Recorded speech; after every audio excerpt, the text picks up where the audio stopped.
তো hello guys, আজকে সকাল সকাল ঘুম থেকে উঠে গেলাম। হ্যাঁ, তো এ হচ্ছে আমার বাড়ির মেম্বার, একে বললাম যে খাবে নাকি, ও বললো দে খাই, খেতে পাইছে একটু।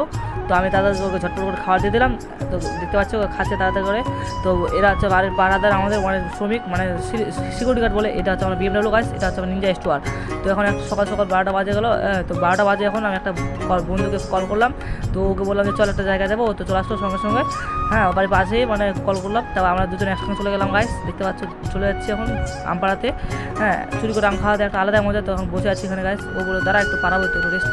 তো গাছের নিচে একটু বসে আছি গাইস। হ্যাঁ, তো এখন আম পাড়াচ্ছি। দেখো গাইস, একবারে 4-5টা আম পড়ে গেলো। তো একবারে আর কী করবো, একবারে পাড়ালাম, আর বেশি পাড়ালাম। এই যে দেখো গাইস, বেশি পাড়ালে বকা দিবে। তো ঝটপট করে খাইলাম গাইস, রাক্ষসের মতো খাচ্ছি গাইস। আমি একটা রাক্ষস গাইস বলতে গেলে।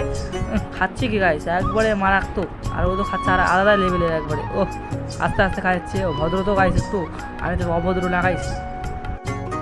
তো গাইস ঝটপট করে আমটা খাই নিলাম গাইস। হ্যাঁ, তো এখন বসে আছি এখানে আবার আম খাচ্ছি। আমার তো একটা ভালো ক্যামেরা না গাইস, তোমার সাপোর্ট করো গাইস। মানে ক্যামেরার কোয়ালিটি ভালো না অতটা গাইস। হ্যাঁ, একটুও ভালো না গাইস। দেখতে পাচ্ছ এই ভাইটা ওখানে বসেছিল, মানে মন মোড়া বাড়ি থেকে গাল দিচ্ছে। তো ওকে এটা বললাম যে আম খাই যা, তো আম খাই যাচ্ছে। এখান থেকে মিনি ব্লগটা শেষ, টাটা।